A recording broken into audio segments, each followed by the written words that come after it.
क्या हुआ जब एक साधु को मक्का मदीना में घुसने से रोक दिया गया? आखिर वो साधु क्यों मक्का जाना चाहता था और उसे कैसे रोका गया? दोस्तों, जैसा कि आप जानते हैं, किसी भी गैर मुसलमान का मक्का मदीना में प्रवेश करना वर्जित है।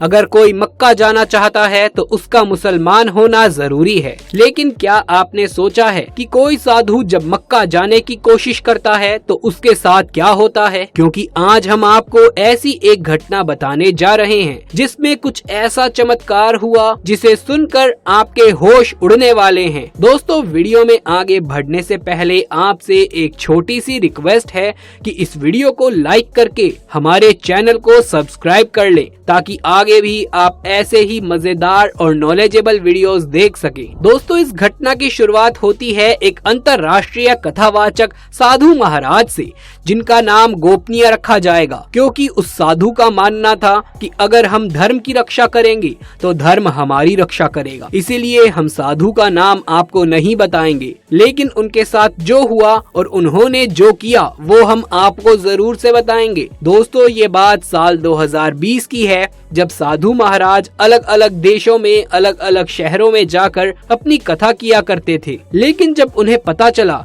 कि इस्लामिक देशों में हिंदुओं की स्थिति बहुत बुरी है, वहाँ पर हिंदू धर्म मानने वालों के साथ गलत व्यवहार किया जाता है, तो ये सारी बातें सुनकर उनसे रहा नहीं गया और उन्होंने निश्चय किया कि वो अलग अलग इस्लामिक देशों में जाएंगे और वहाँ पर मौजूद थोड़े बहुत जो भी हिंदू लोग हैं उन्हें अपने धर्म के प्रति जगाएंगे, ताकि वो इस्लामिक देश में रहने के बावजूद भी एक हिंदू की तरह जिंदगी जी सके। ठीक उसी तरह जैसे भारत देश में अलग अलग जाति धर्म के लोग अपनी जिंदगी अपने हिसाब से जी रहे हैं। यहाँ पर किसी को भी कोई भी रोक टोक नहीं है। लोग अपने धर्म के हिसाब से अपनी जिंदगी जीते हैं, तो फिर हिंदुओं को भी दूसरे देशों में जाकर बदलने की कोई आवश्यकता नहीं है, बल्कि अपने ही धर्म के अनुसार अपनी जिंदगी जीनी चाहिए। इसी बात को समझाने के लिए साधु बाबा ने सभी अलग अलग देशों में जाकर रामायण और महाभारत की कथाएं करी। लेकिन जब वो सऊदी अरब में पहुँचे तो उन्हें कुछ और ही नजारा देखने को मिला। असल में जब बाबा सऊदी अरेबिया पहुँचे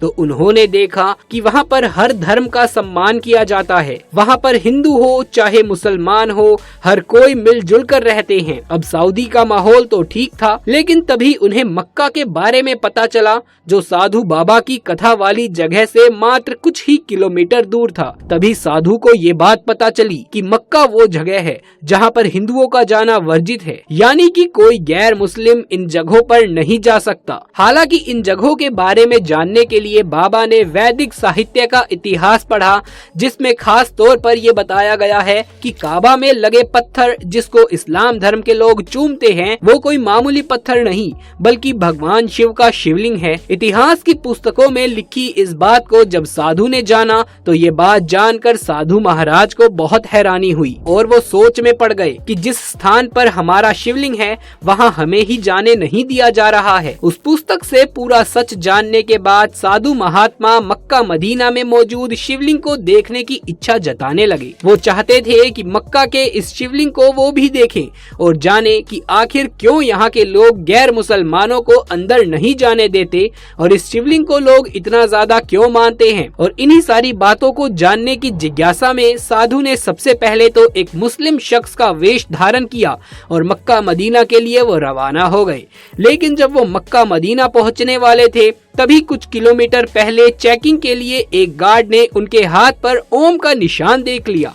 उस निशान को देखने के बाद गार्ड तुरंत से समझ गया कि वो कोई मुसलमान नहीं है बल्कि एक हिंदू शख्स हैं। लेकिन साधु महाराज चुपचाप वहां से नहीं गए, बल्कि उन्होंने गार्ड से कहा कि यहाँ पर हमारा शिवलिंग मौजूद है, तो फिर तुम मुझे अंदर जाने से कैसे रोक सकते हो। साधु की बात को सुनने के बाद सुरक्षा कर्मी ने उन्हें पुलिस के हवाले कर दिया।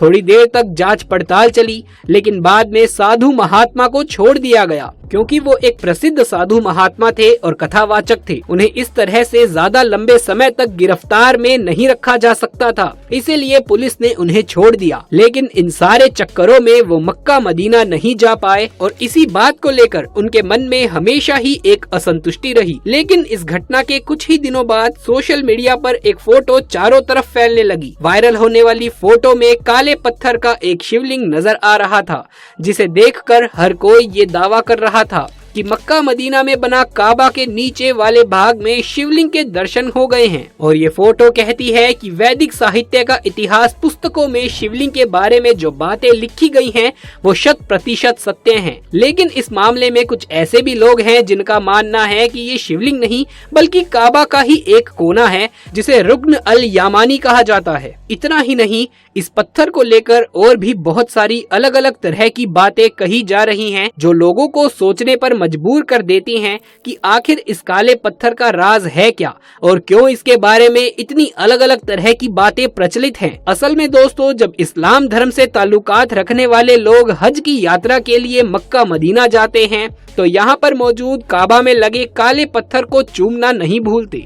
कहा जाता है कि इस काले पत्थर को चूमकर जो कोई भी दुआ मांगे वो दुआ जरूर पूरी होती है। ये काला पत्थर काबा के पूर्वी कोने में लगा एक बहुत ही पवित्र पत्थर है। ऐसा माना जाता है कि ये पत्थर आदम यानी कि एडम और हवा यानी कि ईव के जमाने का है, जिन्हें दुनिया का पहला आदमी और औरत माना जाता है। कहा जाता है कि ये काला पत्थर इस्लाम के उदय से पहले से ही पवित्र है। ये भी माना जाता है कि ये पत्थर शुरुआत में पूरा सफेद रंग का था, लेकिन जिसने इस पत्थर को छुआ और चूमा उनके पापों का भार उठाने की वजह से इसका रंग काला हो गया। हालांकि कई सारे लोगों का ये भी मानना है कि ये पत्थर शुरुआत से ही काला था।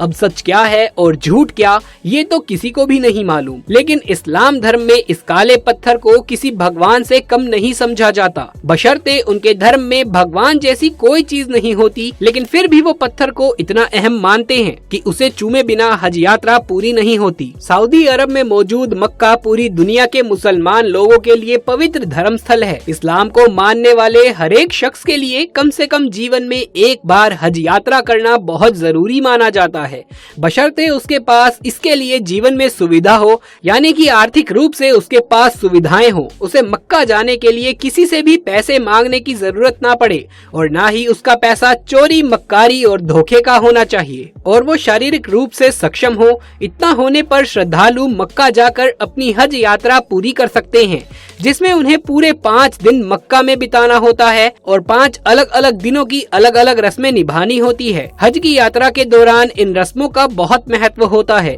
तो दोस्तों, देखा आपने किस तरह अगर कोई हिंदू काबा के अंदर जाना भी चाहे तो वो नहीं जा सकता, किसी न किसी तरह से उसे रोक ही लिया जाता है। लेकिन इन साधु महाराज के अंदर जाने के बाद कुछ ऐसा हुआ जिसने सबको हिला कर रख दिया। आपका इसके ऊपर क्या कहना है, हमें नीचे कमेंट बॉक्स में लिख करके जरूर से बताएं। यदि ये वीडियो पसंद आया हो तो इसे एक लाइक करके अपने दोस्तों और रिश्तेदारों में ज्यादा से ज्यादा शेयर कर दें। कमेंट बॉक्स में जय श्री राम, हर हर महादेव लिखना बिल्कुल भी ना भूलें। आगे भी ऐसे वीडियोस लगातार देखते रहने के लिए चैनल को सब्सक्राइब करके पास वाले बेल आइकन को भी दबा लीजिए। जल्द मुलाकात होगी आपसे किसी अगली वीडियो में, तब तक के लिए आप सभी का धन्यवाद।